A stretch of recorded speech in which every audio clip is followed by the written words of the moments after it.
Vous voyez, il y a un exercice 1 qui parle de l'électricité, il y a un exercice 2 qui est la mécanique. Exercice 1. Qu'est-ce que l'exercice 1 dit? On dit un conducteur ohmique de 2000 ohms est branché aux bornes du générateur, imposant à ces bornes une tension sinusoïdale d'amplitude I maximale égale à 311 volts et de fréquence 50 Hz. Ouais, on va d'abord recopier les données. On a la tension maximale égale à 311 volts. La fréquence égale à 50 Hz. 50 Hz. Ensuite, quelle est l'intensité efficace du courant dans le circuit? Quelle est la capacité du condensateur qui, branché aux bornes du générateur précédent, possède la même impédance que celle du conducteur ohmique? On associe en série les trois dipôles précédents, générateur, condensateur et conducteur ohmique. Petit a, calculer l'impédance du circuit, l'intensité efficace du courant, la phase de la tension par rapport à l'intensité. Vous voyez, on a un circuit qui comporte un conducteur ohmique. Vous voyez, la résistance du conducteur ohmique là c'est égal à 2000 ohms. Vous voyez, notre circuit est composé d'un conducteur ohmique. Conducteur ohmique. Le conducteur ohmique là, il est appelé encore quoi? Il y a un deuxième nom. On a dit les éléments en électricité là, ils sont au nombre de 3.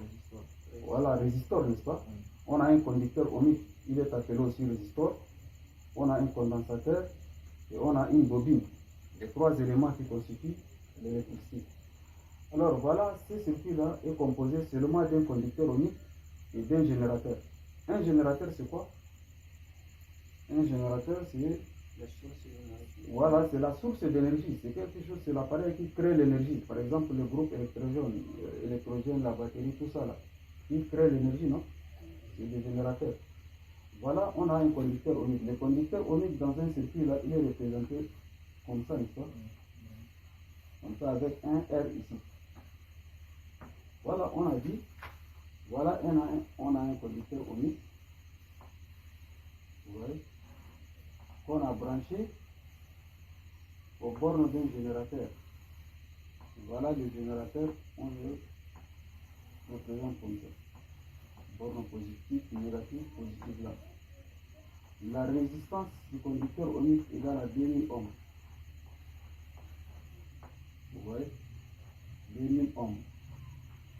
La tension au bord de la tension maximale c'est 311 volts. Et la fréquence c'est 50 Hz.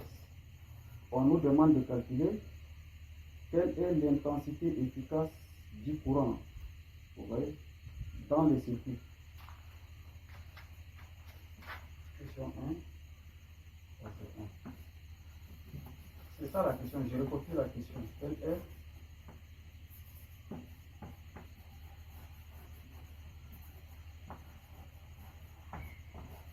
l'intensité efficace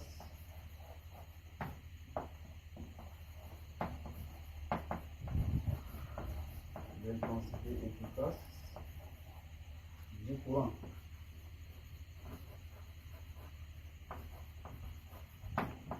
dans le circuit. Voilà. Ici, notre circuit, c'est quel circuit? C'est un circuit, tout simplement, c'est un circuit R, c'est ça? Voilà.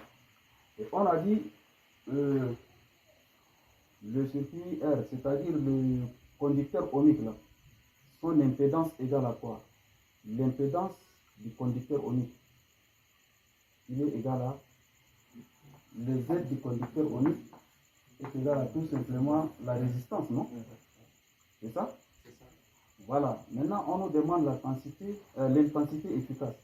Pour calculer l'intensité efficace, il faut d'abord connaître l'intensité maximale, I maximale sur racine de 2, n'est-ce pas? Voilà. Or, on ne connaît pas l'intensité maximale. Il faut qu'on calcule l'intensité maximale, n'est-ce pas? Voilà, on va dire l'impédance Z égale à la formule de l'impédance. L'impédance Z au bord du conducteur unique, il est égal à la tension maximale sur intensité maximale, n'est-ce pas? Or, on connaît la tension maximale, c'est 311 volts. On connaît l'impédance Z, il est égal à R seulement. Vous voyez? Nous aurons, on tire l'intensité maximale, là, elle est égale à la tension maximale sur ZR là, c'est-à-dire l'impédance du conducteur unique. Alors, I maximale égale, en application numérique, I maximale, c'est-à-dire l'intensité maximale égale tension maximale, c'est 311 divisé par 2000. Divisé par 2000. 0,15. L'unité de mesure de l'intensité, c'est ampère, n'est-ce pas? 0,15 ampères. Ça, c'est l'intensité maximale. Mais nous, on veut l'intensité efficace. Vous voyez? C'est ça qu'on veut. Alors, l'intensité efficace. Or, l'intensité efficace, là, elle est notée IEFF. L'intensité efficace égale à l'intensité maximale sur racine de 2. Voilà, sur racine de 2. Cela veut dire, en application numérique, l'intensité efficace égale à 0,15 divisé par racine de 2. C'est égal à 0,10. Vous voyez, l'intensité efficace égale à 0,10 ampères, c'est ça? Voilà, en électricité, on encadre toujours les réponses finales. Voilà, ça c'est la première question. La deuxième question, on dit quelle est la capacité du condensateur qui, branché aux bornes du générateur précédent, possède la même impédance que celle du conducteur unique. Voilà, ça c'est un circuit qui est composé d'un générateur et d'un conducteur unique. Vous voyez? On enlève le conducteur unique, on le remplace par un condensateur. Vous voyez? Mais on nous dit l'impédance là c'est toujours la même. Vous voyez? Et comme on a un même générateur, même la tension là elle est toujours la même. Vous voyez? On nous demande de calculer la capacité de ces condensateurs là. Voilà, notre circuit devient comme ça. Si on remplace le conducteur unique, on remplace le conducteur unique avec un condensateur de même impédance.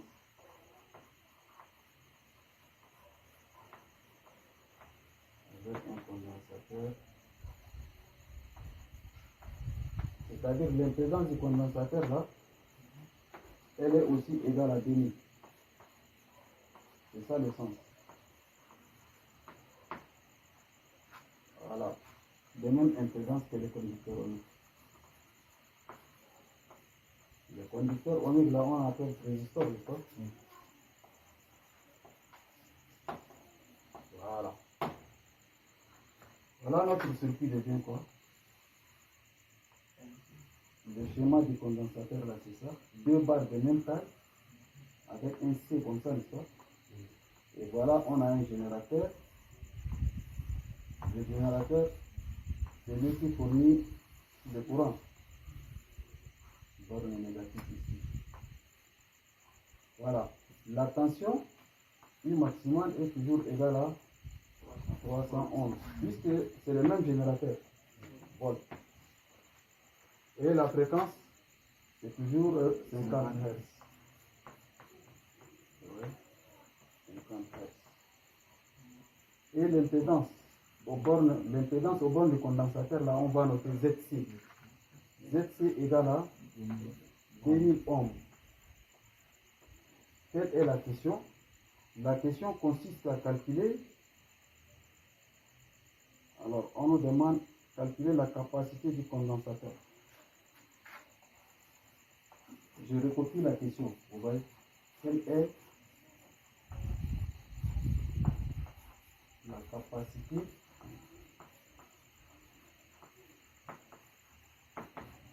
du condensateur?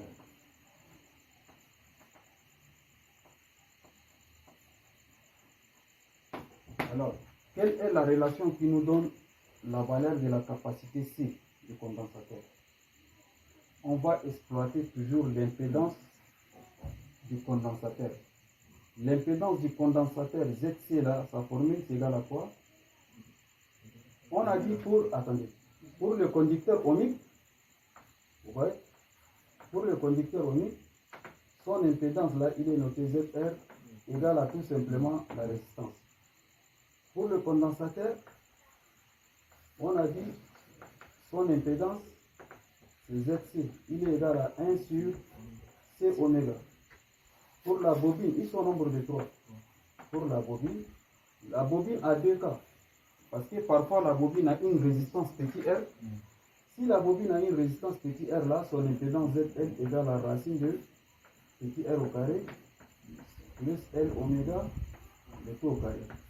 Ça c'est si la bobine a une résistance. Si la bobine n'a pas de résistance, son impédance ZL là c'est égal à L oméga. Alors ici, nous sommes dans le cas du condensateur. Voilà l'impédance du condensateur. Voilà l'impédance du condensateur.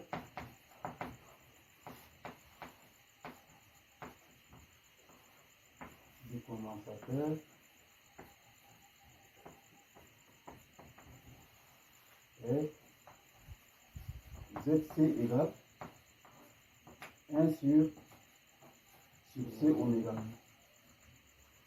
Nous, ce qu'on cherche à calculer, c'est le C là. On connaît la valeur de l'impédance ZC. Il est égal à 2000. Sauf qu'on ne connaît pas la valeur de oméga. Mais comme on connaît la fréquence, on peut calculer directement la valeur d'oméga, n'est-ce pas? On a ici, oméga égale à, où vient la fréquence là? Vous voyez, on parle pas à pas. La fréquence c'est égal à oméga sur 2pi. C'est ce qu'on a dit, n'est-ce pas? Je vais tirer oméga. Cela veut dire oméga égale à 2pi. 2pi fois la fréquence F. C'est ça? C'est-à-dire 2 fois 3,14 fois 50. Alors on tire C en faisant produit de moyen égal au produit des extrêmes. ZC fois C oméga, n'est-ce pas? Égal à 1. Je tire C. Alors la capacité C égale 1 sur ZC, Z du fois oméga. Oméga, je vais remplacer par sa valeur 1 sur ZC fois dpi. Voilà, dpi fois la fréquence. En application numérique, nous aurons la capacité C égale à 1 divisé par ZC, c'est 2000 fois 314. dpr là, c'est 314. Ça nous donne 0,15. Non, vous allez mal calculer. Calculez 2000 fois 314 et vous tapez seconde fonction inverse, c'est-à-dire là, ça va vous donner. C'est un chiffre qu'on va avoir 10 puissance moins 5 ou moins 6. C'est moins 6. 1,59 fois 10 puissance moins 6. 1,59 fois 10 puissance moins 6. moins 6. Alors, l'unité de la capacité, c'est quoi? La capacité s'exprime en quoi? En farad. 1,59 10 puissance moins 6 farad. Vous voyez? On en parle. C'est ça la capacité qu'on nous demande. Maintenant, en troisième partie, on nous dit, on associe en série les 3 dipoles précédents, générateur, condensateur et conducteur ohmique. Vous voyez? On nous demande de calculer. En 3, voilà, on associe en série tous les 3 dipoles là. On associe en série les 3 dipoles.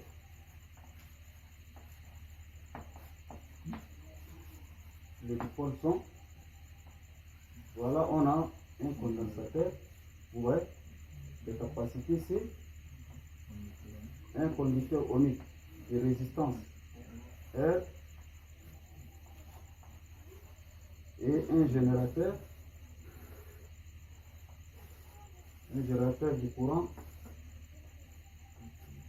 de tension. La tension c'est 311 volts. Alors ça, c'est quel circuit? Un circuit RC, n'est-ce pas? Voilà. On nous demande en petit a, il y a 3 questions. Petit a, on nous demande de calculer. On nous demande de calculer l'impédance du circuit.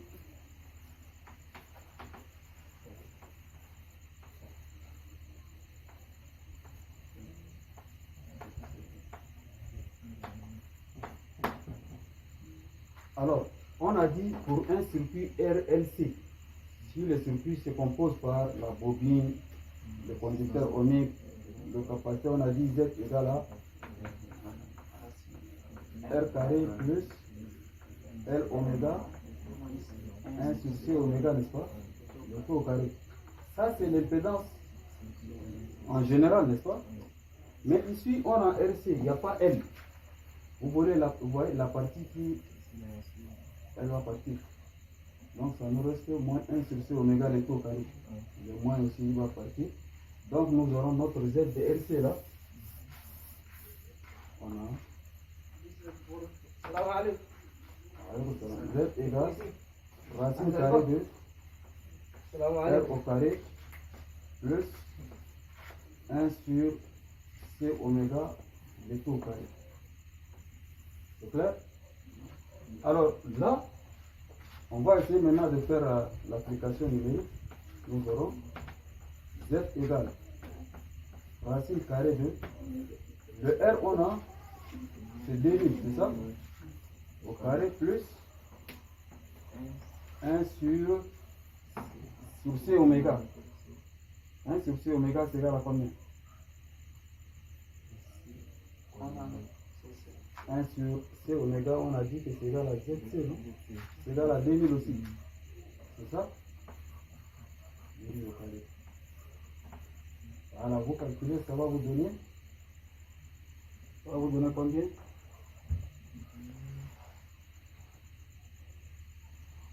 Rapidement.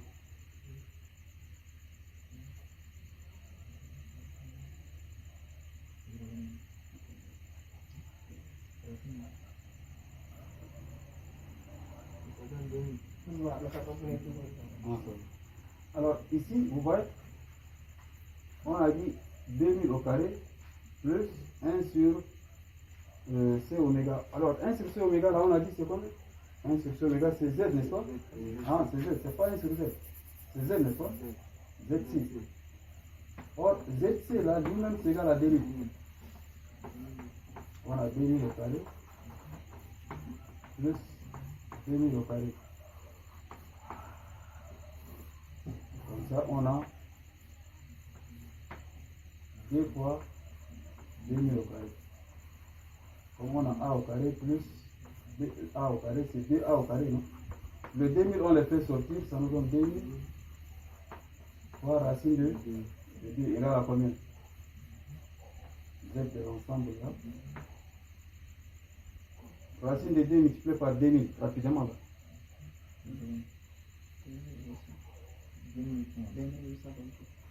2828,42. L'unité, c'est quoi? L'unité de l'impédance. C'est toujours ohm, n'est-ce pas? Voilà. L'unité de l'impédance, c'est toujours ohm. Dès la deuxième question, deuxième volet de la troisième question, on nous demande l'intensité efficace du courant. On nous demande de calculer l'intensité efficace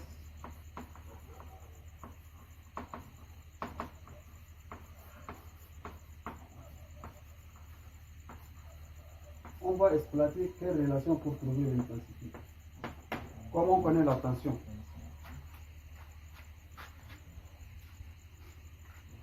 l'intensité efficace qu'on a calculée ici, là, c'est pour le circuit R. Maintenant, on veut l'intensité efficace pour le circuit RC. C'est ça, n'est-ce pas? On connaît l'impédance de RC. On va dire, puisque la tension, là, on a toujours le même générateur, vous voyez? Le même générateur, sa tension est la même, c'est toujours 311 volts. Voilà. Donc, nous aurons l'impédance du circuit, là. L'impédance du circuit RC, là, il est égal à la tension maximale du circuit sur l'intensité maximale du circuit. Là, on va tirer l'intensité maximale. L'intensité maximale égale, en faisant le produit de moyen égal au produit de l'extrême, nous aurons tension maximale sur Z. C'est ça? Là, ça va nous donner 311 divisé par 2828,42. 0,10 ampères. Ça, c'est l'intensité maximale, n'est-ce pas? IN. Alors, l'intensité efficace. Or, intensité efficace égale à quoi? Intensité maximale sur racine de 2, n'est-ce pas? Voilà. Alors, en application numérique, 0,10 divisé par racine de 2 égale à combien? 0,07 ampères. Voilà, donc c'est ça la valeur de IFF, c'est-à-dire l'intensité maximale.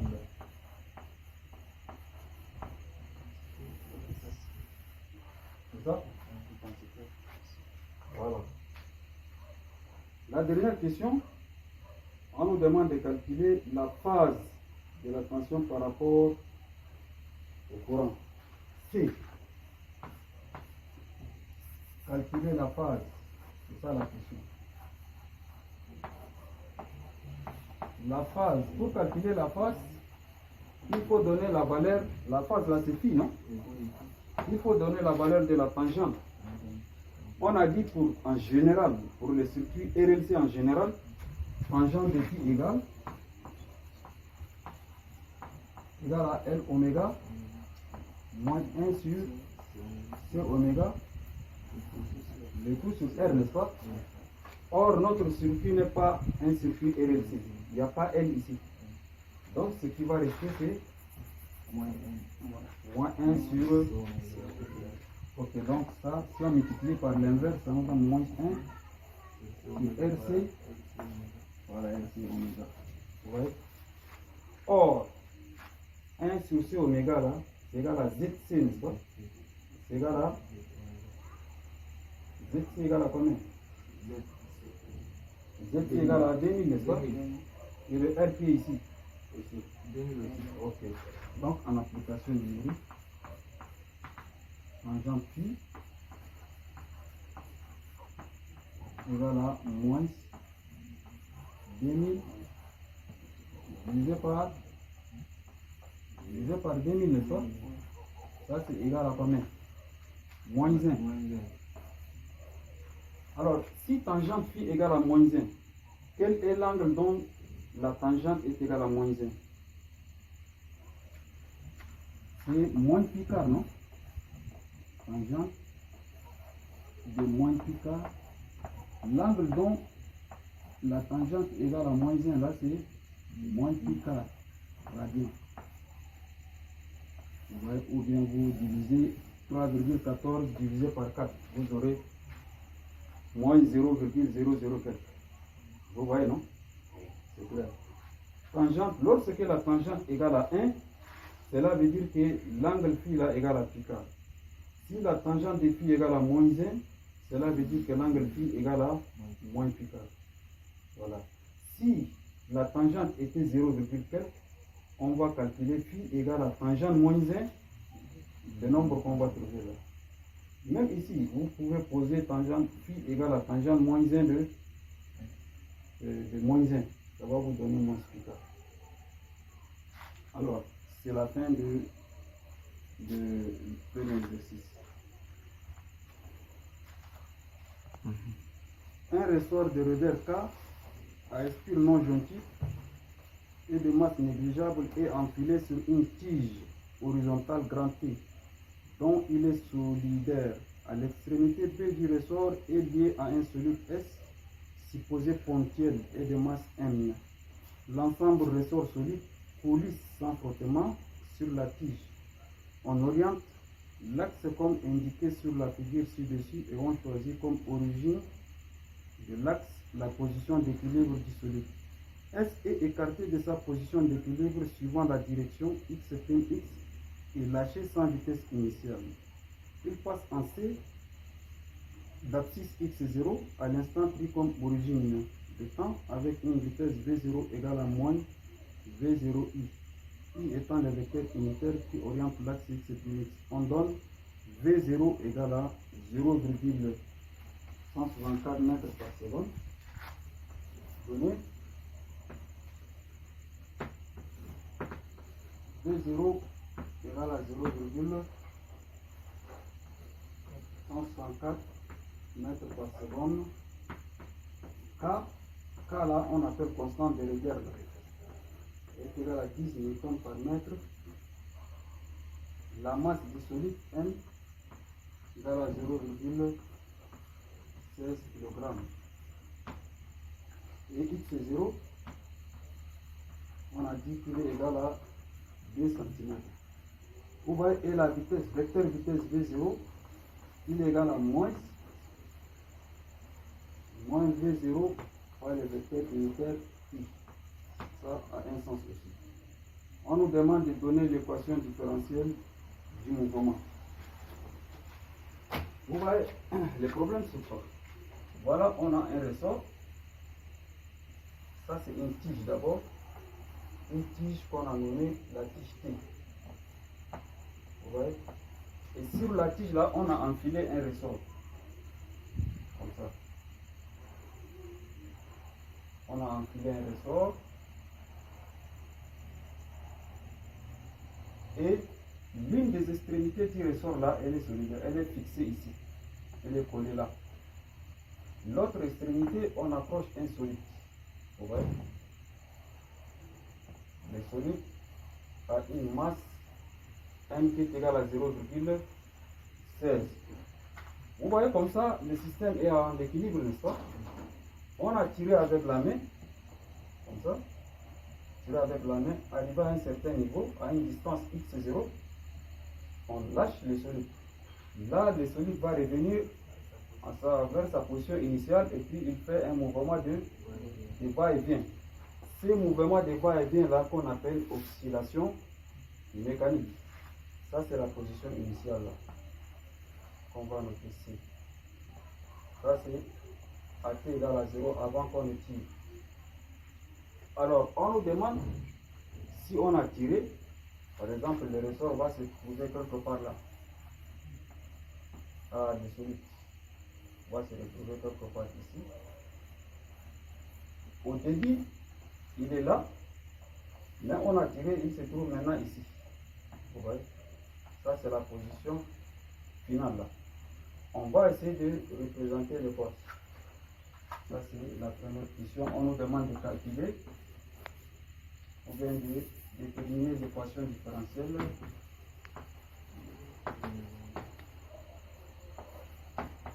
L'équation différentielle du mouvement.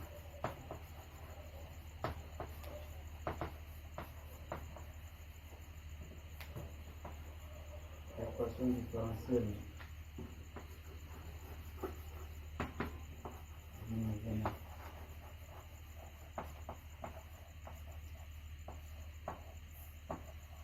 Bon, avant de déterminer l'équation différentielle, faisons quand même le système. Non? On va d'abord donner le système, notre système à étudier. D'abord le système. On va représenter les forces appliquées. On a le poids du solide qui est là. Il se dirige toujours vers le bas, vertical vers le bas. On a la réaction de la tige. Ouais. Et on a la tension. Comme on a tiré comme ça, la tension s'oppose au déplacement, n'est-ce pas? Voilà la tension du ressort. T. Vous voyez, si on prenait des axes, vous voyez sur l'axe X là, il y a une seule force qui se trouve, c'est la tension. Et comme elle est dirigée vers le sens négatif, on dit que la tension elle est négative dans l'axe des X. Si on prend un axe vertical comme l'axe des Y, il y a deux forces. Il y a la réaction et le poids. La réaction se trouve vers le sens positif et le poids c'est le sens négatif. Du nom du système. Notre système c'est ressort et solide. C'est ça? Ça c'est le système. Le référentiel.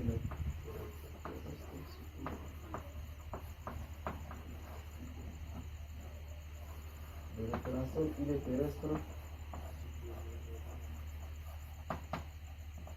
supposé, galiléen. Le bilan des forces, c'est-à-dire on a combien de forces? On a trois forces. Lesquelles? On a le poids du solide. Le poids P. Le poids c'est pour le solide, n'est-ce pas? Ensuite, on a la réaction R de la tige.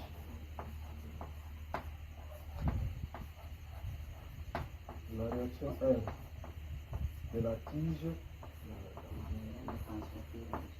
Et enfin la tension du ressort. Voilà les trois forces. Tension T du ressort.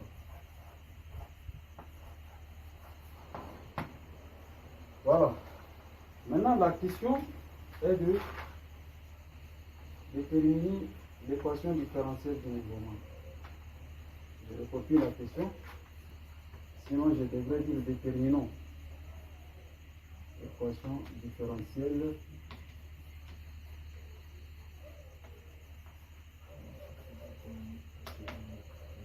du mouvement. On a vu ces cas, non? Comment déterminer l'équation différentielle lorsque le ressort est posé d'une manière horizontale, c'est ça? On va appliquer la RFD. Lorsqu'on nous demande de déterminer l'équation différentielle, l'une des façons, ou bien l'une des méthodes la plus facile, c'est d'appliquer la RFD, la relation fondamentale de la dynamique. D'après la relation fondamentale de la dynamique, j'abrège relation fondamentale de la dynamique. Qu'est-ce qu'elle dit? Elle dit la somme de forces extérieures, la somme de forces extérieures égale à masse fois l'accélération. La somme de toutes les forces. On a combien de forces ici? Trois forces, c'est-à-dire la somme de ces trois forces-là égale à masse fois l'accélération. On a le poids plus la tension plus la réaction égale à la masse fois l'accélération. Maintenant, on peut seulement prendre l'axe, puisque le mouvement se fait sur l'axe x', x, n'est-ce pas? On va projeter sur l'axe, suivant l'axe, voilà, x', x', suivant l'axe x', on a combien de forces? On a une seule force, qui est la tension, et en plus elle est négative, c'est ça? Nous aurons moins T égale à M, MA, c'est ça? Or, la tension là, elle est égale à quoi? Or, non, la tension c'est égal à K fois X. Ça c'est la tension. Qui est égal à MA? Le A, on va le noter comme X2 points. C'est ça? Le moins KX là, on le déplace de ce côté. Nous aurons MX2 points plus KX égale à 0. On divise par M. On divise par M. Le 0 aussi, on divise par M. Comme ça, on aura X2 points plus KX sur N égale à 0, n'est-ce pas? Voilà, vous voyez, c'est ça l'équation différentielle qu'on nous demande de déterminer là. C'est l'équation différentielle.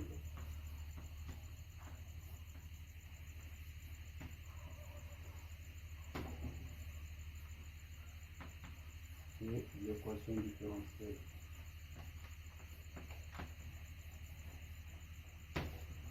L'équation différentielle du mouvement.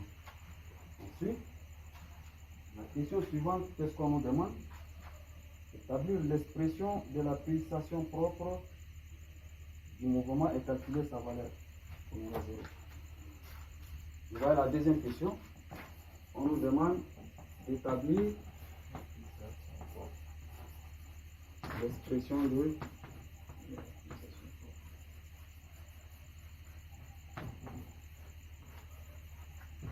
de la pulsation propre.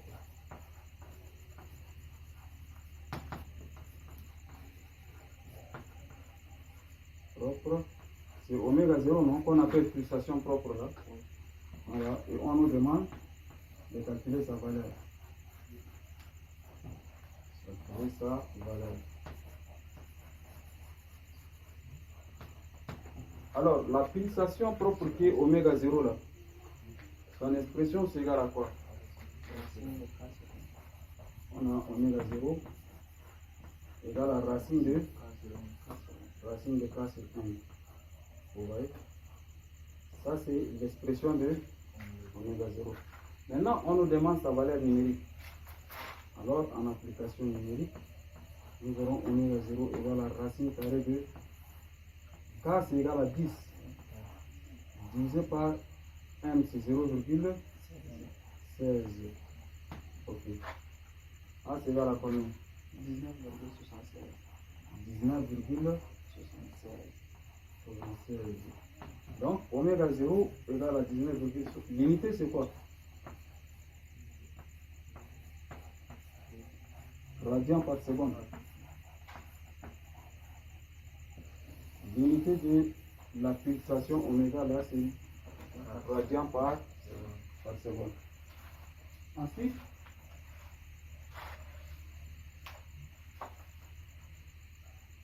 on nous demande d'écrire l'équation horaire du mouvement.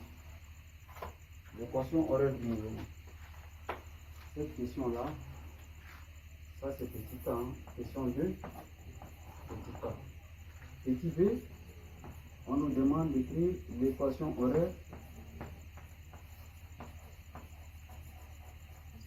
Oui. C'est 7,90. Là, il a mal calculé. 7,90 comme ça.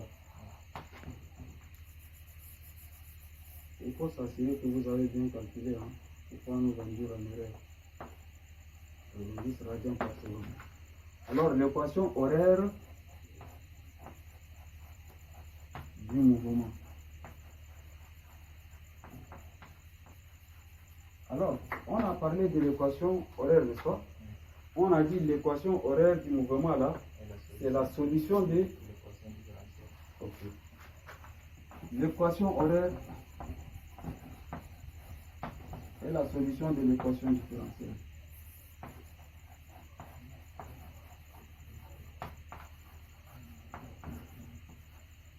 Et la solution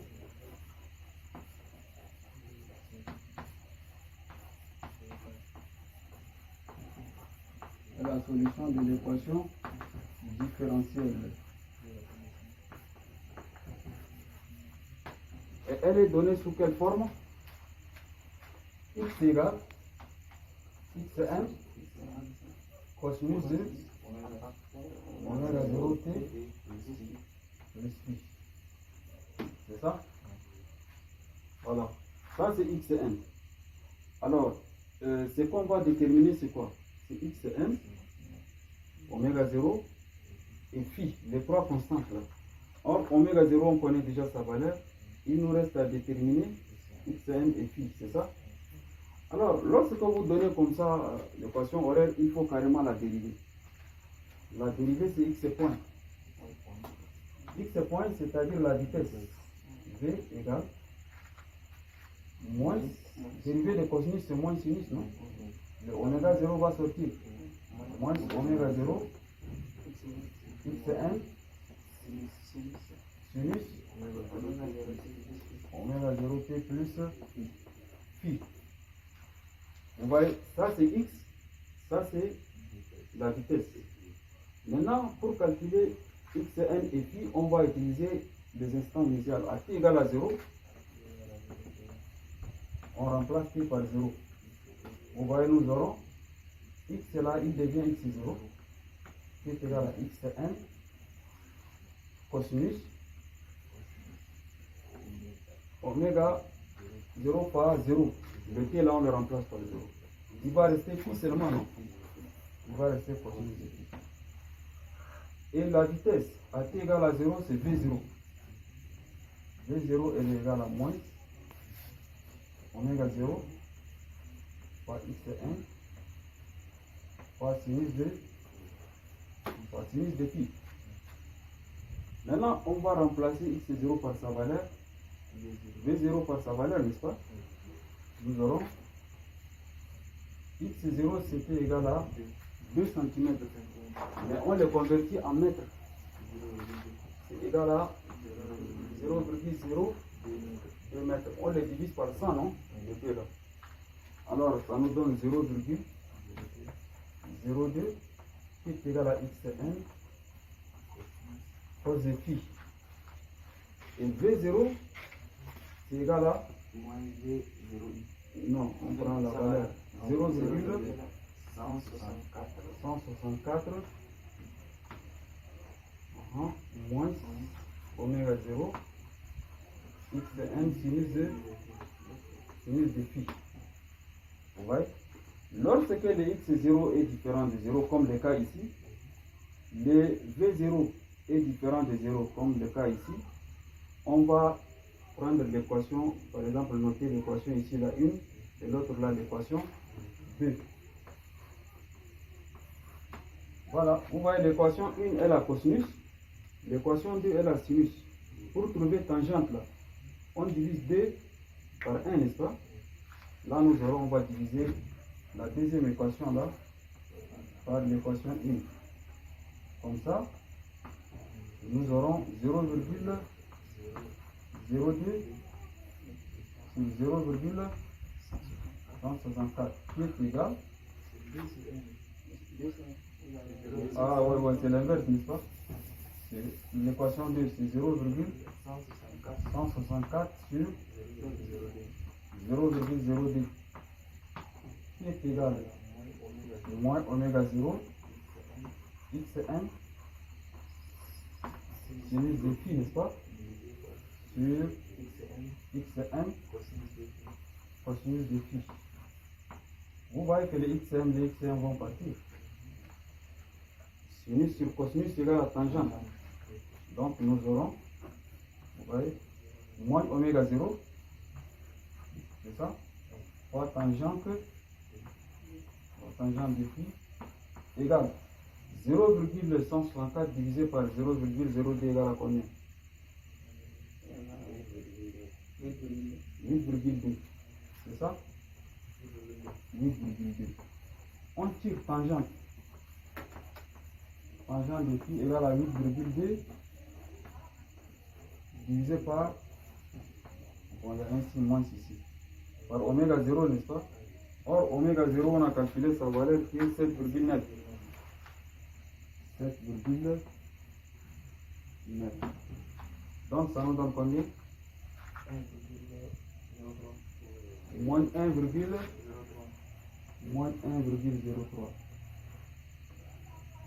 Ça, c'est tangent de phi. Mais on veut la valeur de phi. Vous voyez, tangent de phi égale moins 1,03. Cela veut dire phi égale tangente moins 1. Tangente moins 1 de moins 1,03. N'oubliez pas de poser en radian, hein, c'est pas en degré. En radian, ça vous donne combien? Moins 0,80. Voilà, moins 0,80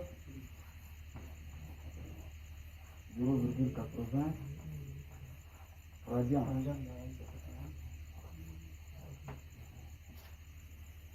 C'est ça?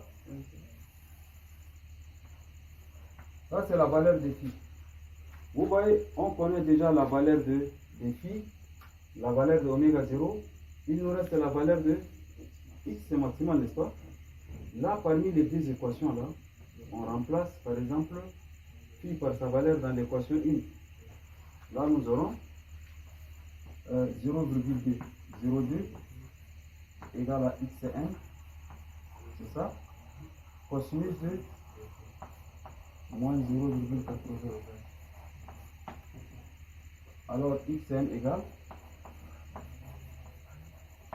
0,02 divisé par cosinus de 0,80 égale à combien? Mettez les calculatrices en radian, pas en degrés. Là où c'est affiché dec là, il faut mettre en radian.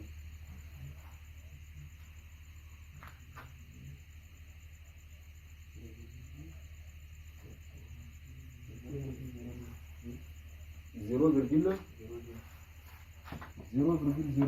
comme ça. Cela veut dire xn égale à 1 mètre, n'est-ce pas? Donc l'équation horaire s'écrit x égale à x1, c'est-à-dire 1 mètre fois cosinus 1 fois cosinus de oméga, c'est 9, à 7,9. 7,9 T, c'est ça? Moins, voilà, moins 0,80. Ouais, c'est ça l'équation horaire du mouvement. Ouais. Il suffit de déterminer la valeur. C'est pourquoi je vous ai dit la fois passée, si on vous demande l'équation horaire, c'est là, en d'autres termes, on vous demande de déterminer la valeur de oméga 0, de phi et de x maximal, c'est ça? Voilà. Ça, c'est la question petit b. On va passer à la question petit c. On nous demande de calculer la valeur de x à t égale à 2 secondes. Vous voyez? Cela veut dire, si t qui est ici, on le remplace par 2 secondes là, x égale à combien? C'est ça la question. Vous voyez, x égale cosinus 7,9 fois 2, c'est égal à combien? 7,9 fois 2. 15,8, c'est ça? 15,8 moins 0,8, c'est égal à 15. Cosinus de 15, n'est-ce pas? Alors, cosinus de 15 là, c'est égal à combien? Moins 0,75. égale à moins 0,75. x égale moins 0, combien? 0,75. 75. Ok. Voilà, c'est négatif. Cela veut dire c'est dans l'autre sens. Vous voyez? Alors, donc, nous aurons, on va les rappeler, nous aurons x égale à 0,75 mètres. Cela veut dire 75 cm, n'est-ce pas? Voilà. C'est ça la question. Il reste la dernière question qu'on va essayer de calculer.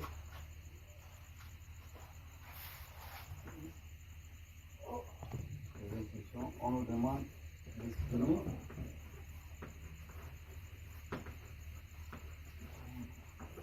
l'énergie mécanique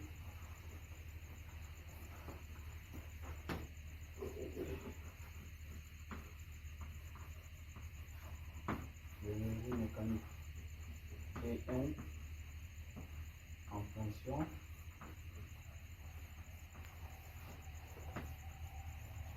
fonction de k et de xn. Voilà, ça c'est une formule. À quoi est égale à l'énergie mécanique? L'énergie mécanique, dans tous les cas, elle est égale à énergie cinétique plus énergie potentielle, n'est-ce pas? Voilà. Et ici, en oscillation mécanique, énergie cinétique, là, c'est égal à 1 demi de m fois x point au carré. Plus énergie potentielle, c'est égal à 1 demi de kx. C'est ça? Ou bien, en d'autres, si on développe ça, on aura énergie mécanique là égale à 1 demi de k xm. Vous voyez? 1 demi de kx xm. Alors nous aurons, on a énergie mécanique est égal à 1 demi de k xm au carré, n'est-ce pas? Voilà, c'est ça. Xm au carré. Ça, c'est ça l'expression de l'énergie mécanique en fonction de k et de xm. Maintenant, on nous demande de calculer sa valeur numérique. L'énergie s'exprime en quoi? En joules. Alors, on nous demande de calculer sa valeur numérique. On fait application numérique. L'énergie mécanique égale 1 demi fois k. K c'est 10 fois 1 mètre au carré, n'est-ce pas? Là, ça nous donne 5. L'énergie mécanique égale à 5 joules. Voilà. Et ça, c'est la dernière question. Ah, c'est la dernière question de ce problème et c'est la fin du sujet. On prend un autre sujet peut-être. Les données, on a alpha égale à 2 degrés et on a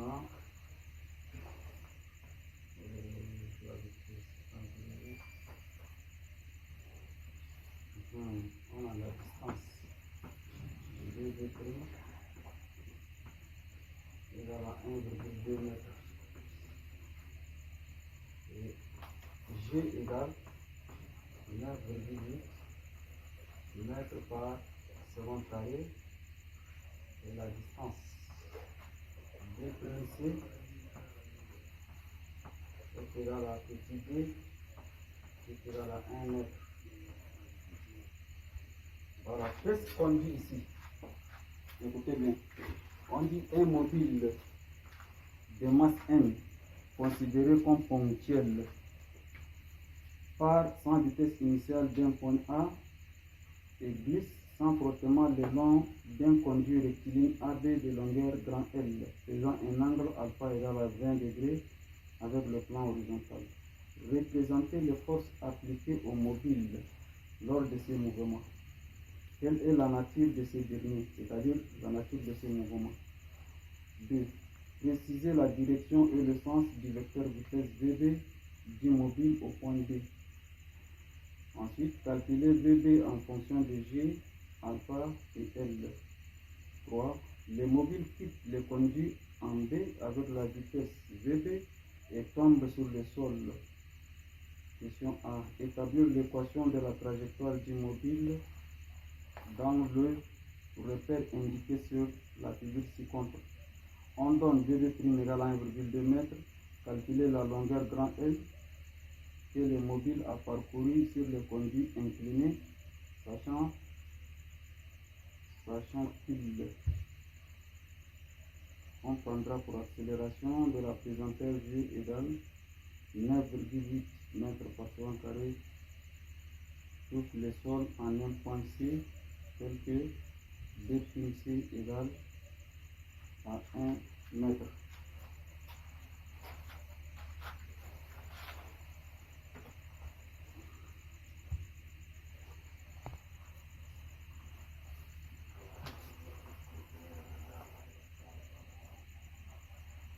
Ça c'est l'angle alpha.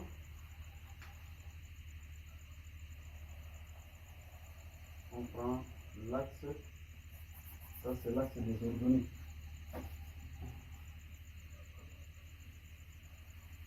Dans ce point dit, quand c'est orienté vers le bas, on dit l'axe est descendant, n'est-ce pas?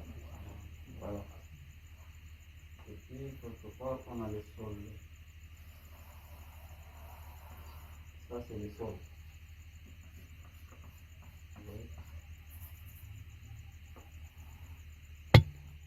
Ça c'est l'axe Y. Et ici, ça c'est l'axe des X. Et ici, c'est le point G. On a un point A ici. Et D', c'est là. Ça, c'est le point D'. Et on a un point C ici. Voilà. Voilà, qu'est-ce que le problème dit? On nous demande de représenter les forces appliquées au mobile lors de ces mouvements. Quelle est la nature de ces mouvements? Qu'est-ce que le problème dit?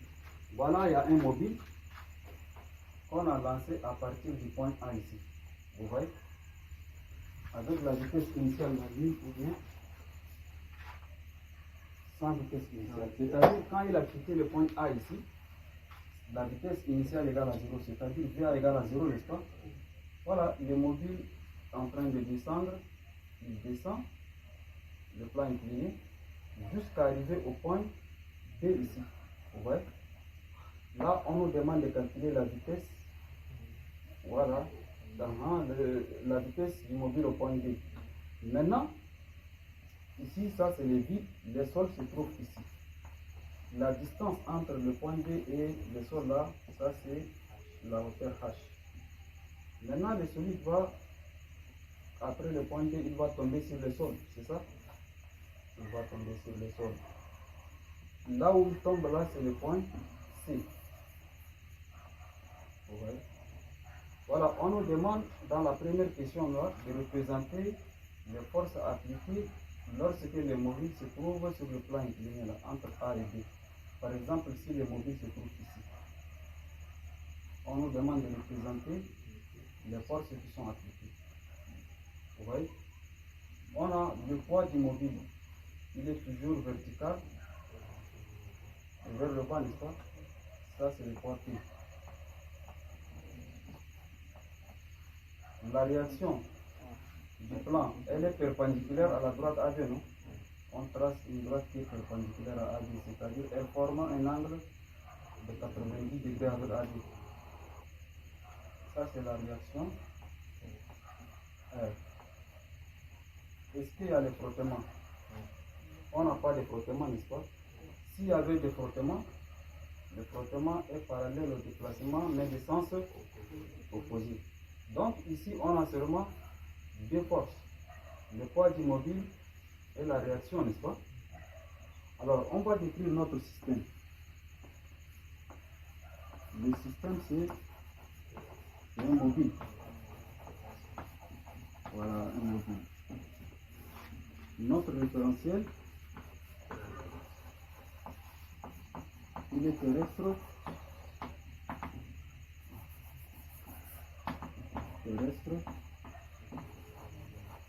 Supposé Galilée. Le bilan des forces, on a deux forces. On a le poids de corps, le poids du module et le poids du module P et la réaction, voilà, la réaction R du plan. La réaction R du plan. Voilà. Voilà, on nous demande de représenter les forces entre la portion A et B. Voilà, on a représenté les forces. Qu'est-ce qu'on nous demande ensuite? On va nous demander de calculer la vitesse, préciser la direction et le sens. D'abord, quelle est la nature du mouvement? C'est une question à deux volets. Ça, c'est représenter les forces. Et puis, on nous demande la nature du mouvement.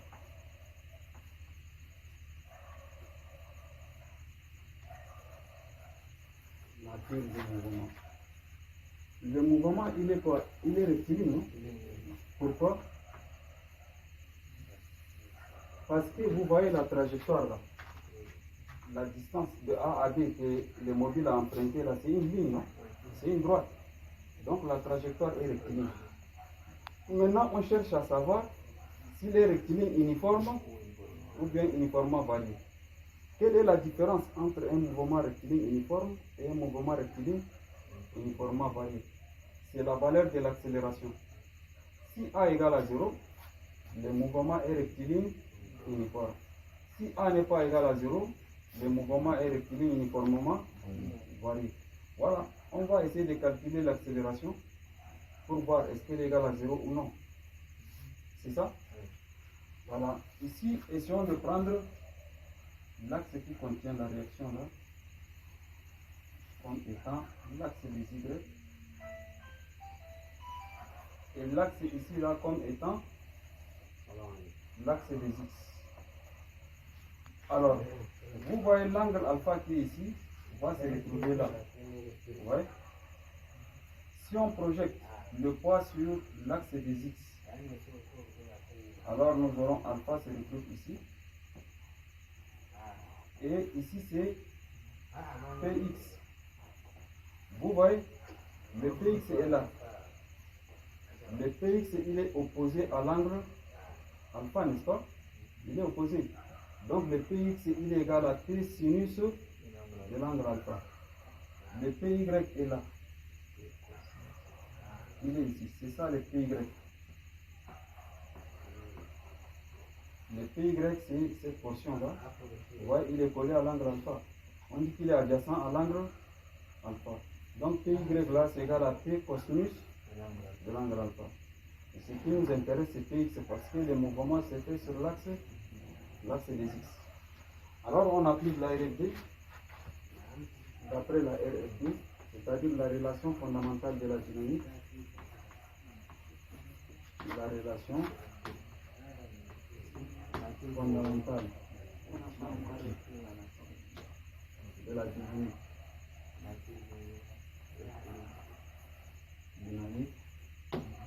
Nous aurons la somme de forces supérieures est égale à 1. On va trouver A là égale à 0 ou non. C'est ça l'objectif. Alors on a deux forces. C'est la réaction et le poids. C'est égal à MA. Ouais. Mais comme notre mouvement s'effectue sur l'axe X et X', nous aurons souvent l'axe X et X'.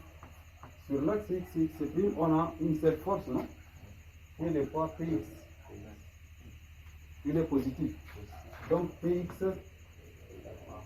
égale à Ma. Vous voyez? Or Px là on a dit P sinus sinus de l'angle alpha qui est égal à MA.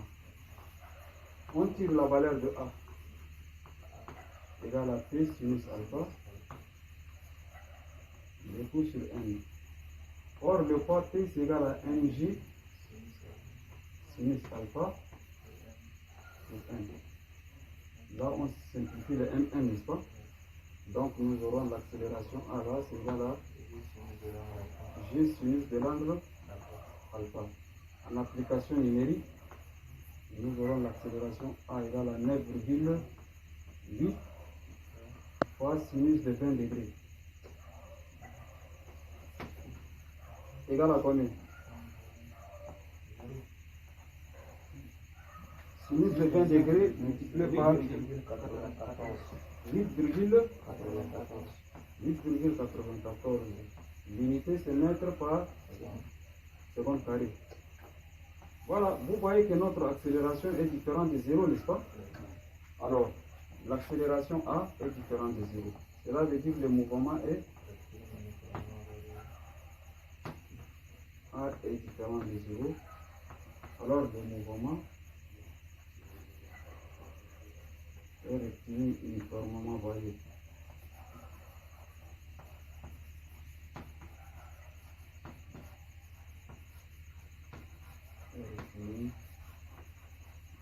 Uniformément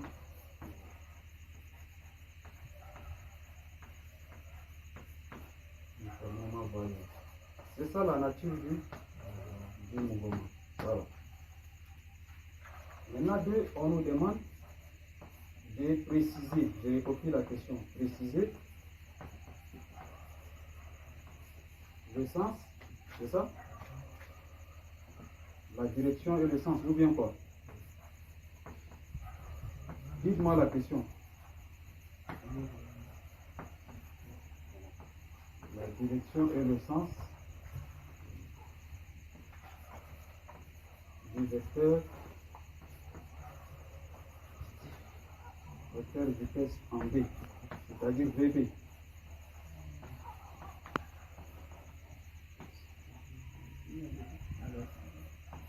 C'est-à-dire VB. On nous demande de préciser quoi? Préciser la direction et le sens du vecteur vitesse VB du module au point B. Voilà. Calculer VB en fonction. C'est une question à deux volets, c'est ça? Voilà, la direction. Vous voyez la vitesse. Le mobile a quitté le point A, il continue sa route pour venir au point B. Alors la vitesse VB va continuer, non? Sa route. Voilà. C'est ça la vitesse VB. Donc on va dire la vitesse VB est de même direction que la droite AB, n'est-ce pas? Direction de VB.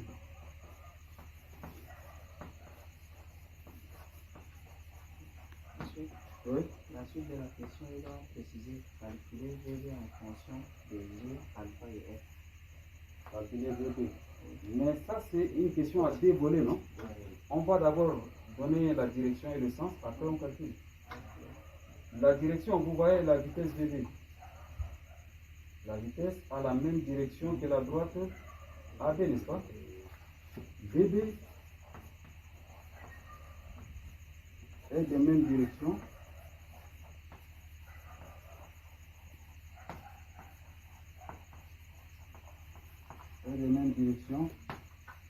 que la droite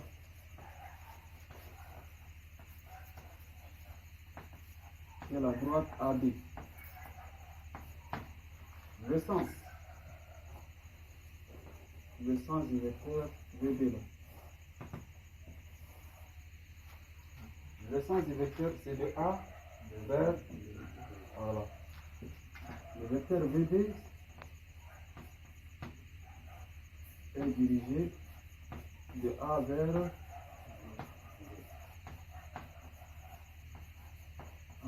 B. Voilà. Maintenant, on nous demande de calculer. Calculer quoi?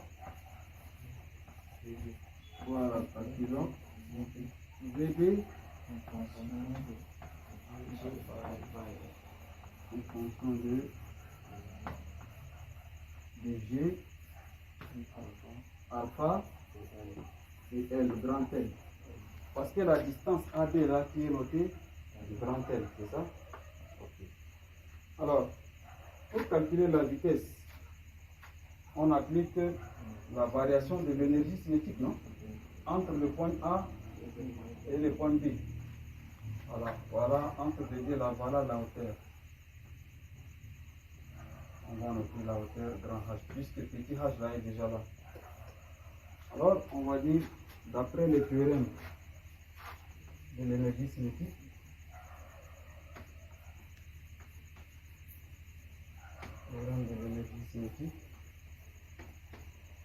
entre A et B,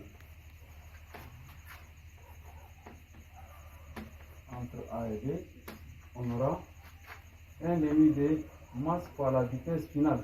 Vous voyez, quand le solide quitte A pour venir en B, la vitesse au point A là, c'est la vitesse initiale, non? Vous voyez, la vitesse au point B, c'est la vitesse finale.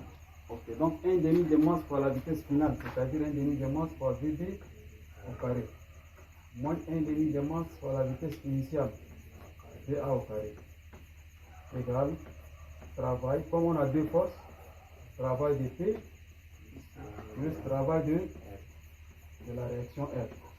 Or, le travail de la réaction R est égal à 0 car la réaction est perpendiculaire au.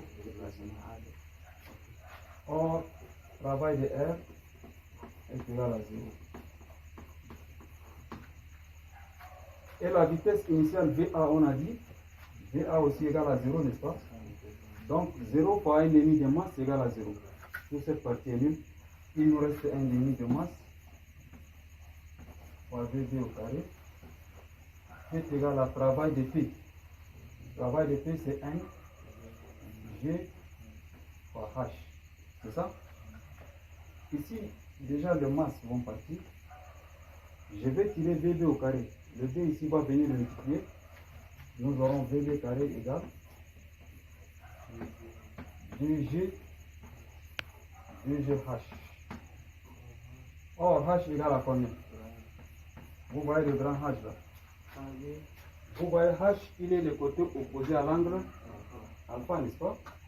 S'il est le côté opposé, il est égal à la distance, c'est l'hypoténuse AD fois sinus de l'angle alpha. Donc H égale à la distance AD fois sinus de l'angle alpha. C'est égal, on a dit la distance AD là, c'est grand L, non? L sinus alpha. Donc on remplace H. VB au carré égale à 2 G L sinus alpha. Alors VB tout simplement c'est racine carrée de 2 G L sinus alpha. Donc c'est ça l'expression de la vitesse VB en fonction de G, alpha et L. C'est clair? Voilà. Troisième question, qu'est-ce qu'on nous demande? Le mobilité de conduit en B avec la vitesse linéaire et tombe sur le sol horizontal. Voilà. Et ça établit l'équation de la trajectoire du mobile dans. Voilà. Vous voyez la vitesse VB qui est ici là. VB est là. Vous voyez? L'angle alpha qui est ici va se retrouver ici, n'est-ce pas? C'est ça l'angle alpha. Donc si on projette la vitesse VB sur l'axe des X, on aura comme ça. Ça c'est VBX. C'est ça? Et sur l'axe des Y, l'angle alpha est là. On aura VBY.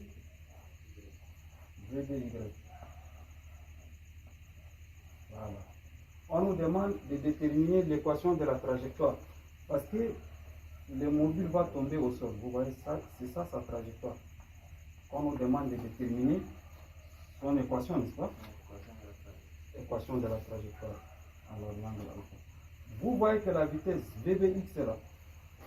Il est adjacent, c'est-à-dire il est collé à l'angle alpha, n'est-ce pas? Donc VBX là, il est égal à VB cosinus de l'angle alpha. Et VBY, il est opposé à l'angle alpha, n'est-ce pas? Donc il est égal à VB sinus de l'angle alpha.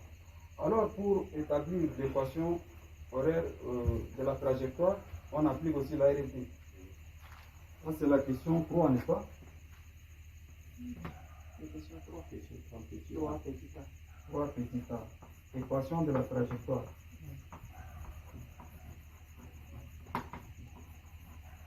Pour déterminer l'équation de la trajectoire, on applique la RFD. Retenez bien.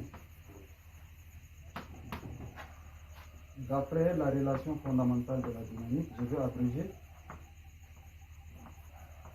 Mais vous, le jour de l'examen, il ne faut jamais écrire RFD comme ça. Sinon, c'est pas bon. Vous écrivez relation fondamentale de la dynamique. La RFD nous donne la somme des forces extérieures est égale à la masse fois l'accélération, c'est ça? Or, l'objet qui est ici, vous voyez, à partir du point B, le mobile tombe dans le vide, non? Cette partie-là est vide, jusqu'à arriver au sol. C'est un vide, c'est ça? Et on a dit, lorsque l'objet tombe dans le vide, il devient un projectile. Et un projectile a une seule force qui est son poids. Vous voyez? Il n'y a pas la réaction ni quoi. Donc, on a à partir du B jusqu'à C là, la seule force qui existe, c'est le poids T. Vous voyez? Elle est toujours verticale vers le bas, le poids du solide. Donc, on aura ici le poids T qui est égal à MA. Alors, on va dire que le poids P là, c'est aussi égal à mg, qui est égal à m, n'est-ce pas? Les masses vont partir. Nous aurons l'accélération A là égale à G. On regarde. A et G, est-ce qu'ils sont des mêmes directions? Vous voyez? Notre axe est orienté vers le bas, n'est-ce pas? Cela veut dire A égale à G. Alors, l'accélération A se décompose en deux composantes. AX qui est égal à 0 et AY égale à G. C'est pas moins G. Moins G, c'est lorsque l'axe des Y est orienté vers le haut. Voilà. Maintenant, la vitesse. La vitesse, c'est la primitive de l'accélération. Donc, nous aurons Vx égale à... La vitesse, c'est Vb. Vbx. Nous aurons Vbx égale à... La vitesse, dont on dit Vx égale à V0. V0x, c'est ça? Et Vy égale à Gt plus Vb y, n'est-ce pas? Or, Vbx égale à quoi? On a dit qu'il est le côté adjacent, n'est-ce pas? C'est égal à Vb cosinus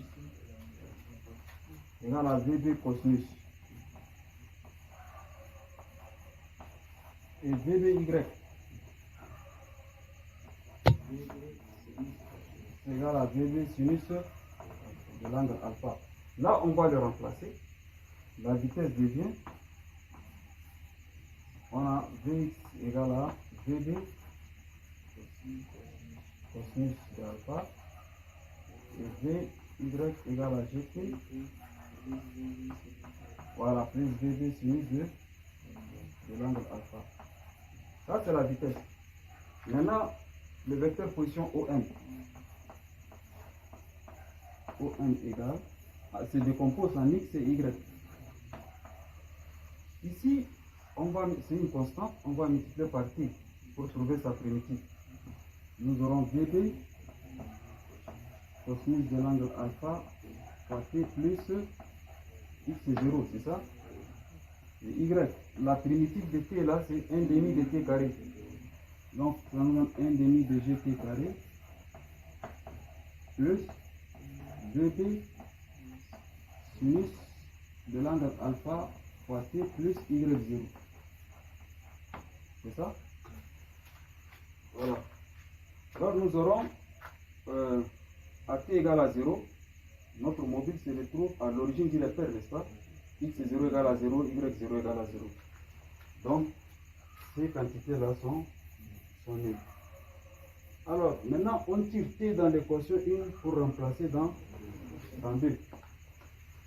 Alors, l'équation 1 va nous donner t égale x divisé par VB cosinus de l'angle alpha. On remplace t ici. Y devient 1 demi de dg. Voilà, celui-là au carré. X au carré sur VB carré cos carré de l'angle alpha plus VB sinus de l'angle alpha fois t. Notre t c'est celui-là. Fois x sur VB cosinus de l'angle alpha. Vous voyez que VB ici, avec les VB ici vont partir. Ce qui va rester, c'est x fois sinus sur cosinus. Or, sinus sur cosinus, c'est tangente. Donc, y devient 1 demi dg x carré sur VB carré cos carré de alpha plus x tangente de alpha. Vous voyez, c'est ça l'équation de la trajectoire entre le point B et le point C. Voilà. Très bien.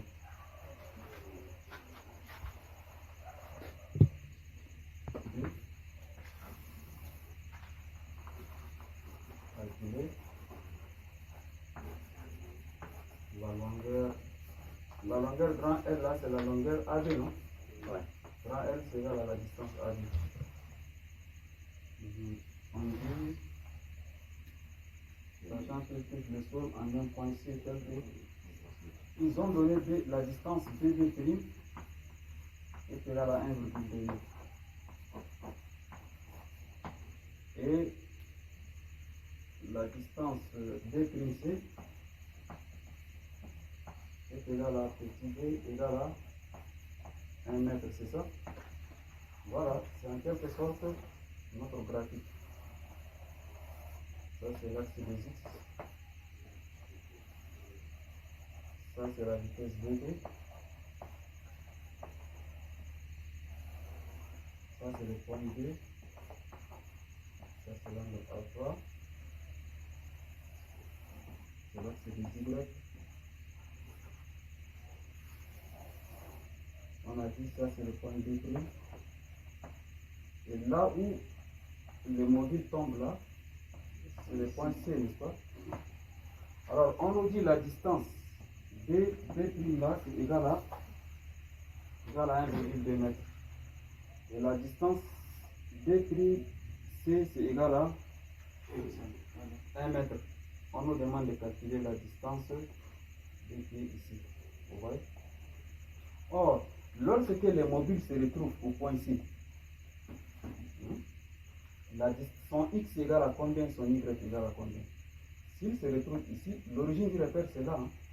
Si on projette le point C sur l'axe des y, c'est ça la distance qui va représenter son ordonnée y. Voilà. Et son x, si on projette là, c'est ça le x d'ici. Le x d'ici. Or, la distance x d'ici, là, c'est ça, B', C, n'est-ce pas? Donc, au point C, vous voyez, au point C, on a x égale à B', et son y égale à B', B. Cela veut dire x égale à 1,2. Le B' là c'est 1, n'est-ce pas? Égal à 1. Et 1,2, c'est ça? B', c'est ça, 1,2 là. Alors on remplace dans l'équation de la trajectoire, nous aurons Y c'est 1,2. Vous voyez? Qui est égal 1,5 fois G.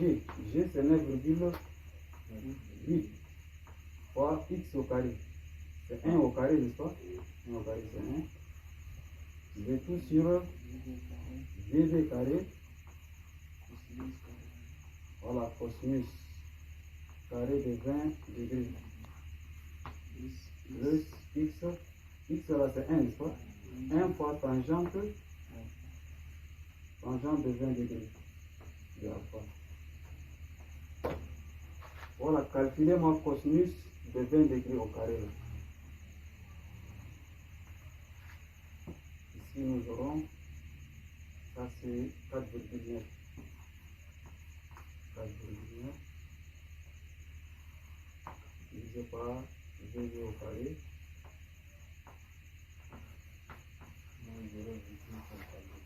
0,54. Non, c'est pas. Au carré, ça va pas être Cosinus carré ou c'est 20 carré? C'est cosinus carré de 20. Tu tapes cosinus de 20, tu multiplies encore par cosinus de 20. 0,30. Moins 0,30. Non, c'est 0,16.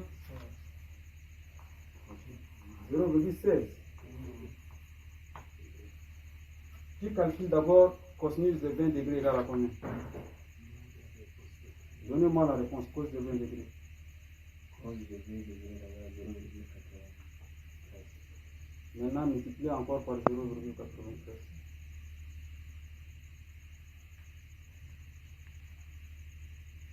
0,88.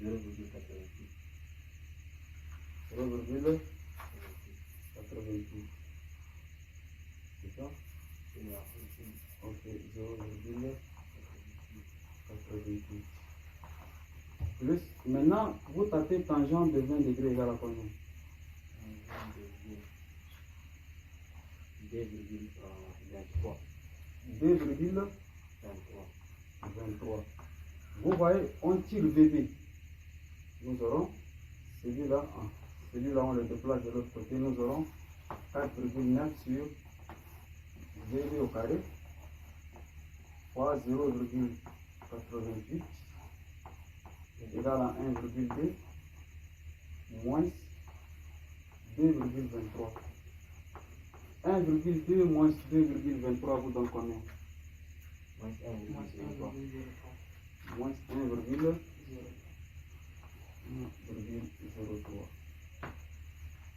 Alors nous aurons 4,9 divisé par 2b carré fois 0,88. Vous avez bien calculé, je pense. Moins 1,03. Recalculez-moi tangente de 20 degrés là. C'est pas tangente de 20 radians, hein, c'est en degrés. C'est en degrés. Oui.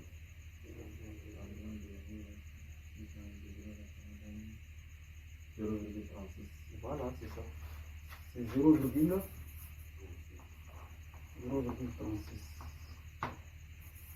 Alors, 0,36. Vous avez 1,2 moins 0,36. Ça vous donne combien? 0,84. 0,84. Ok. 0,84. Alors, nous aurons 0,84. En faisant le produit de moyens, ça fois ça égale à ça fois ça. Nous aurons VB au carré fois 0,88 fois 0,84 égale à 4,9. Alors, vous me calculez 0,88 fois 0,93. 0,73. VB au carré égale à multiplié par 0,73 égale à 4,9. On tire VB au carré. VB au carré égale 4,9 divisé par 0,73 égale à combien? 0,52. 0? 0,52. Non. Égale à 3. Égale à Non, pas la racine. Je veux 4,9 divisé par 0,73. 4,9 égale à 6,71. 6,71. Ça, c'est VB au carré. C'est ça? Alors, VB égale à racine de ça. 9, Racine de 6,71.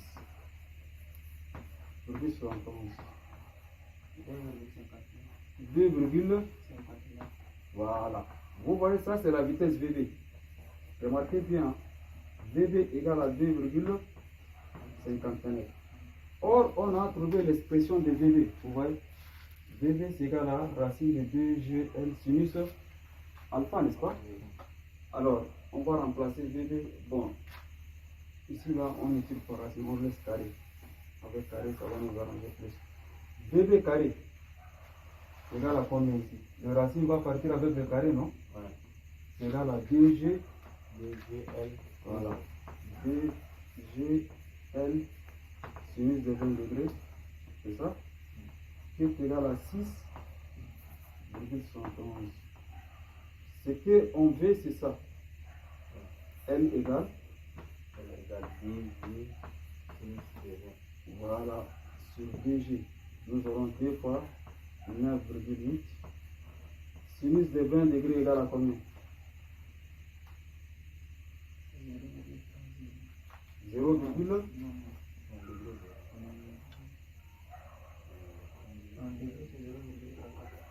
0,34. Alors vous me calculez le dénominateur. 2 fois 9,8 fois 0,34.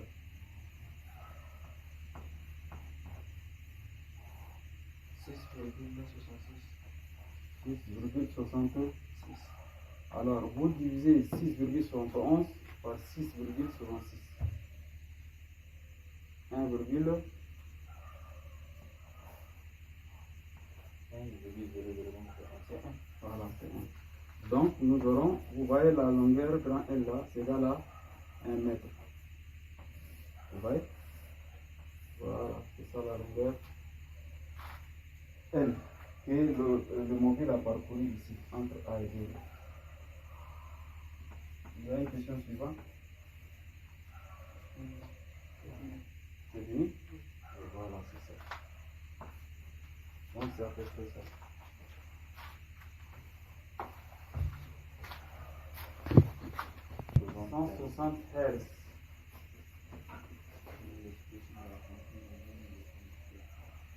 Voilà, et la tension IAD. La tension IAD, elle est de 20 volts.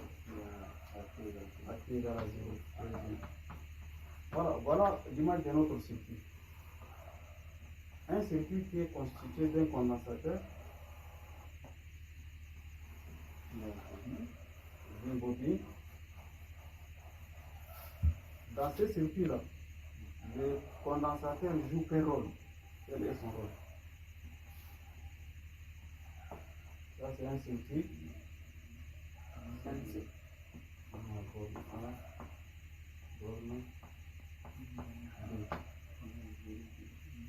Ok. On nous demande de donner l'expression. On nous demande l'expression de quoi? L'expression de la tension au bord du condensateur. De la tension au bord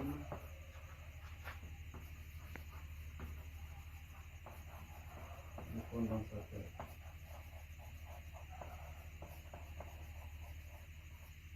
La tension au bord du condensateur.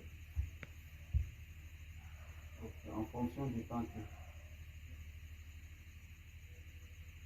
En fonction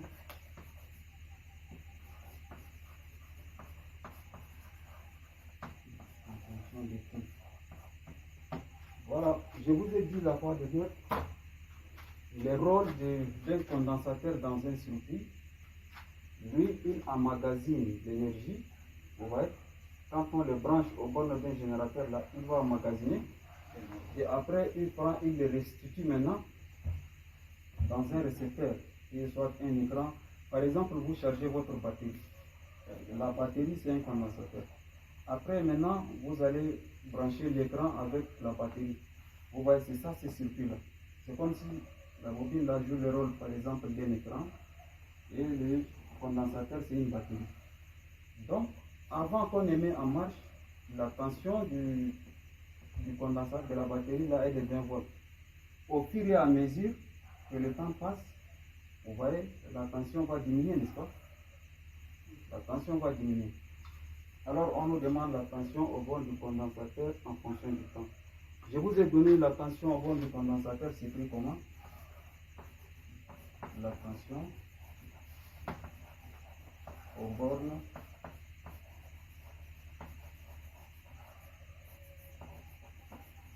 du condensateur, UC là est égal à quoi?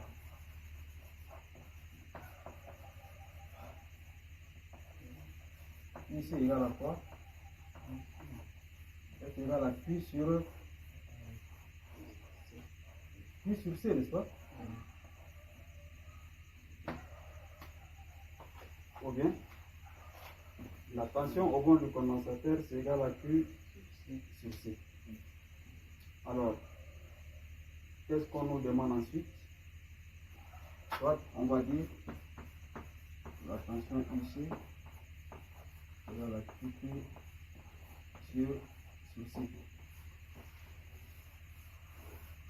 Là, c'est la tension au bord du condensateur. Et la tension au bord de la bobine, c'est UL, qui est égal à LDDI par rapport au temps T, n'est-ce pas?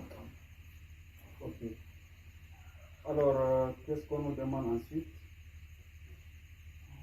Question. Instrument de Q en fonction du temps. Q en fonction du temps. La capacité de construire de 40 microfarad instrument en fonction du temps, la charge par la moteur A du condensateur et à l'instant du courant. Oui. Alors, qu'est-ce qu'on va dire ici? On dit la capacité du condensateur vaut 4 microfarads. Vous voyez la capacité du condensateur. Il y a plusieurs manières d'écrire la tension au bord du condensateur. La capacité du condensateur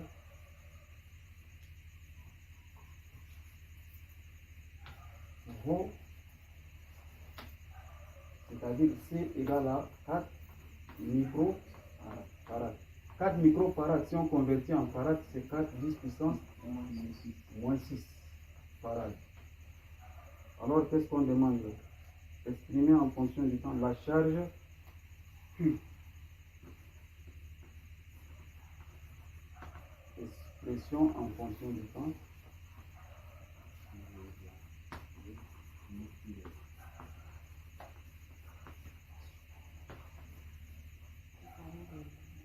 En fonction du temps, la charge Q.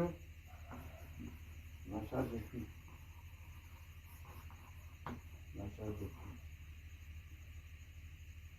Une charge portée par l'armature A du condensateur et l'intensité du courant.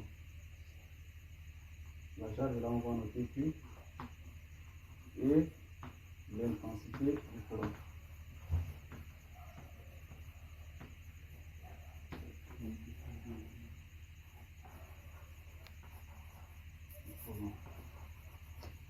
Alors, on nous demande d'exprimer en fonction du temps la charge Q.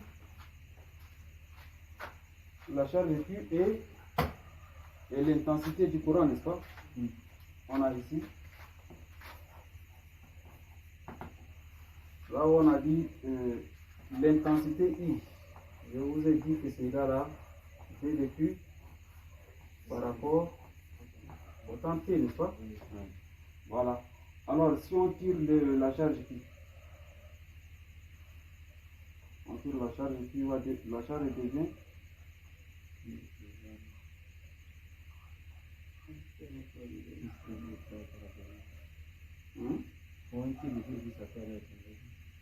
ici. Oui. Bon, fonction du temps, on peut dire comme ça, vous voyez. On a ici et là, égal à U maximal, c'est-à-dire IAB cosinus de oméga t plus phi comme ça. Vous voyez, ça c'est la tension aux bornes du condensateur. Maintenant, on a dit U là égale à Q sur C. Cela veut dire Q sur C là égale à UAB cosinus oméga 0t plus phi. Alors on tire Q. Q en fonction du temps là, c'est égal à C fois UAB cosinus de oméga 0t plus phi. Alors, on connaît la valeur de C, on connaît la valeur de UAB, on ne connaît pas la valeur de oméga 0 et la valeur de, là nous aurons Q égale 4 fois 10 puissance moins 6 fois 20 cosinus de oméga t plus phi. Voilà, ça c'est fait. Alors, voilà, c'est ça. C'est comme ça on va déterminer oméga 0 et phi. Maintenant, ça c'est égal à combien? 4 multiplié par 20, là c'est égal à 80, n'est-ce pas? 80 c'est égal à 8, 10 puissance 5. 8, 10 puissance moins 5. Ou bien 8, 10 puissance moins 5. Voilà. Cosinus de oméga 0t plus phi. Ça c'est la charge Q en fonction du temps. Or, on a dit la fréquence égale à oméga 0 sur 2pi, n'est-ce pas? Ouais. Cela veut dire oméga égale à 2pi par la fréquence F. C'est égal à 6,28 fois 160. Bon, NF c'est la même chose. Ah, ok. Oui, c'est égal à combien?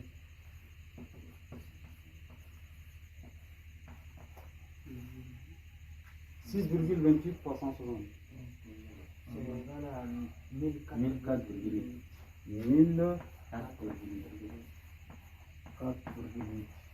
radians par seconde.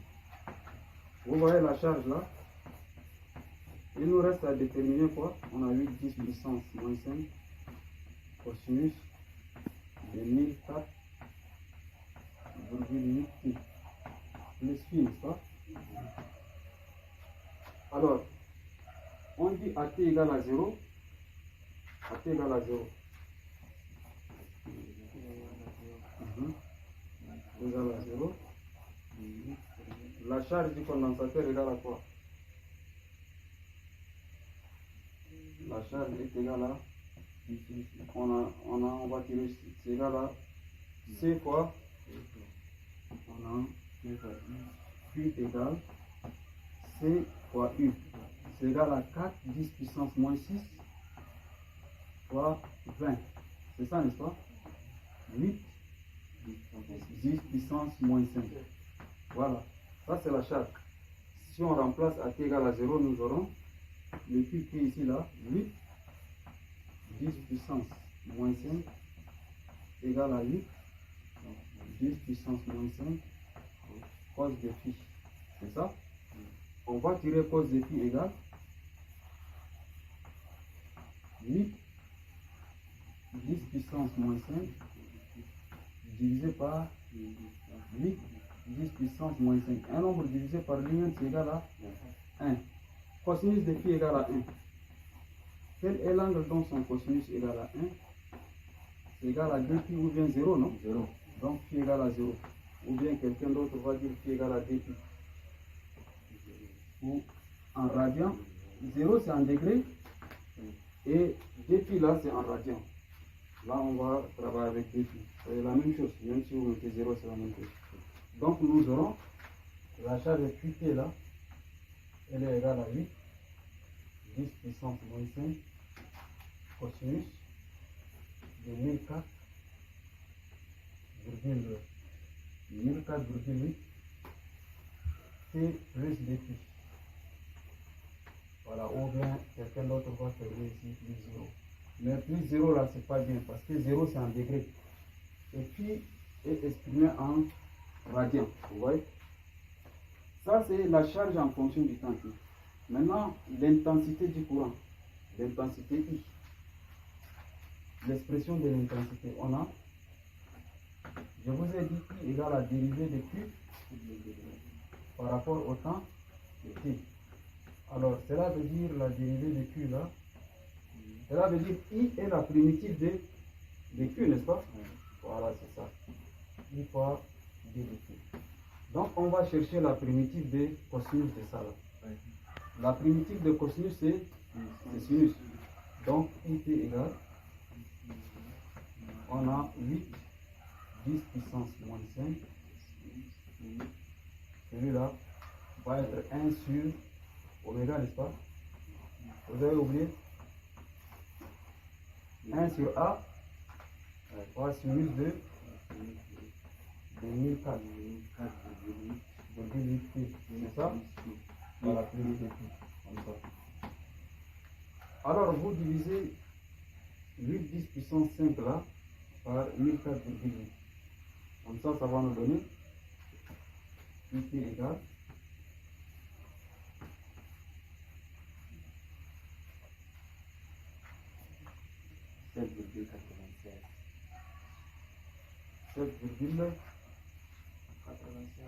10 puissance moins 8. Voilà, fois sinus de 1004,8 pi plus 2pi. Je répète, pour celui qui ne met pas 2pi, c'est pas faux, mais comme pi s'exprime en radian, le mieux c'est de mettre le 2pi. Voilà. Voilà, ça c'est l'expression de la charge en fonction du temps. Ça c'est l'expression de l'intensité en fonction du temps aussi. Et la troisième, quelle est la valeur de l'inductance de la bobine? la valeur, l'inductance là c'est L, non? Ouais. De l'inductance L de la bobine. L'inductance c'est grand L de la bobine. Alors, vous trouvez la valeur de L à partir de quelle relation? Oméga 0, non? Oméga 0.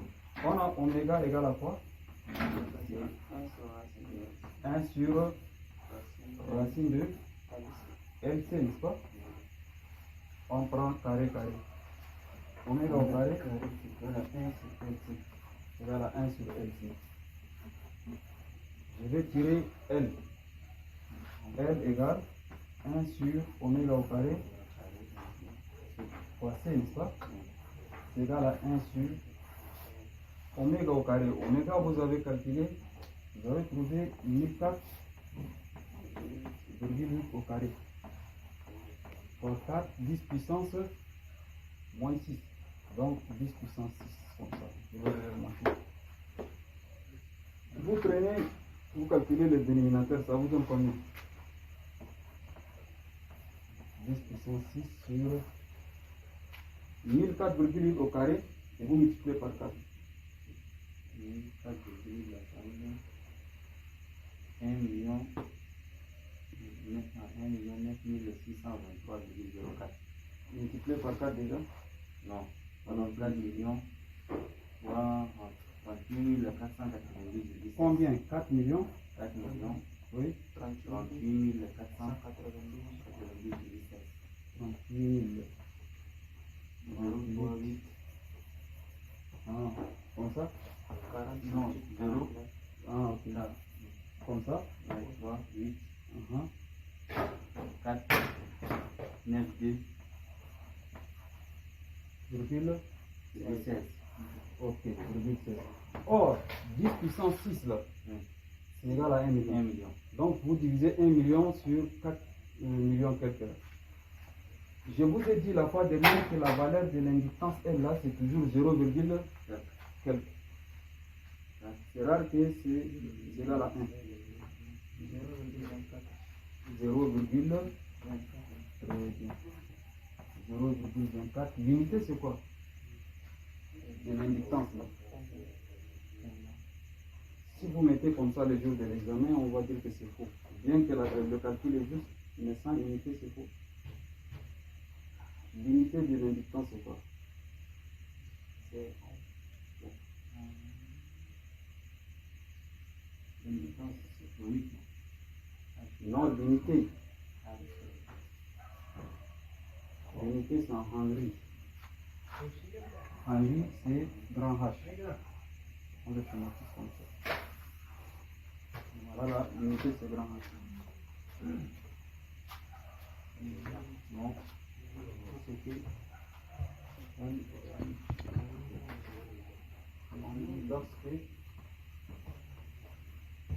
lorsque I égale à 36 milliampères, vous voyez, on nous demande de déterminer, je copie la question, la valeur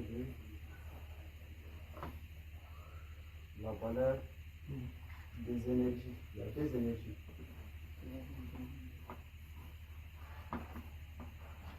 Emmagasinées. Valeur des énergies emmagasinées dans le condensateur.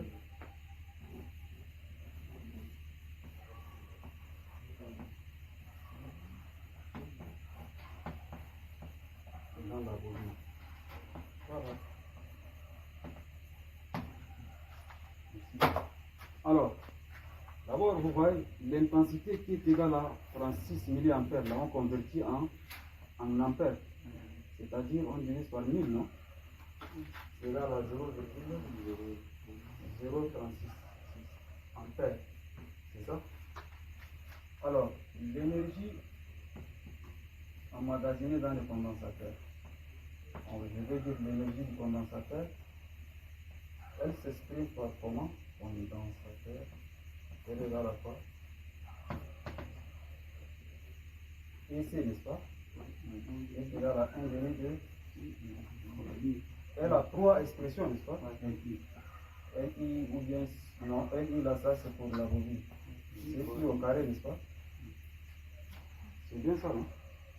Ou bien, comme on a dit, I égale Q sur C. C'est ça? Alors on va tirer Q égale à I par C. Et bien on remplace le I carré par sa valeur, ça nous donne 1 demi de C par Q carré sur quoi? Q carré sur C. C aussi au carré. Donc on simplifie C et C. Là ça va nous donner 1 demi de Q carré sur C, n'est-ce pas? Ça aussi. C'est une des expressions. Mais déjà la première expression qu'on va nous donner, on connaît déjà C, on connaît U, c'est ça? On peut déjà calculer. Là nous aurons, on fait application numérique, nous aurons l'énergie EC là. EC égale 0,5 fois 4, 10 puissance moins 6, fois 20 au carré. 20 au carré c'est 400, hein? Égal à combien? On a vu, ça nous donne 8, 10% moins 3, non?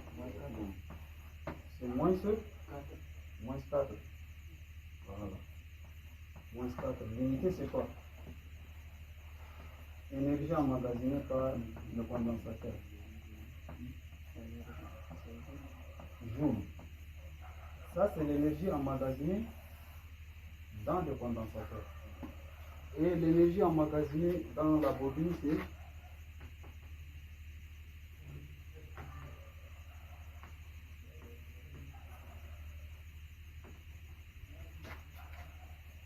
dans la bobine.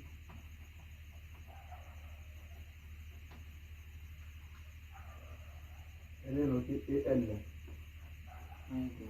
C'est égal à 1 demi de LI au carré, n'est-ce pas? On connaît la valeur de I, on connaît la valeur de L. Ça va nous donner L égale à 1 demi, c'est-à-dire 0,5. L c'est 0,24 fois 0 36 au carré. Calculez-moi ça. Vous voyez l'énergie emmagasinée dans le condensateur là, elle est notée, elle est nommée parfois énergie électrostatique. Énergie électrostatique. Et énergie emmagasinée dans la bobine, elle est appelée énergie magnétique. C'est ça? Voilà. Alors vous commencez par 0,036 au carré, vous multipliez par, ça vous donne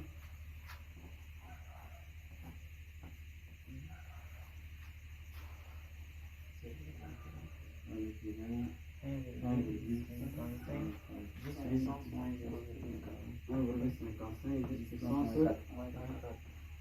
4 joules. Voilà, ce sont les deux énergies qu'on nous demande. Ça, c'est emmagasiné dans le condensateur, l'autre, c'est dans la bobine. Voilà, c'est fini. Le problème que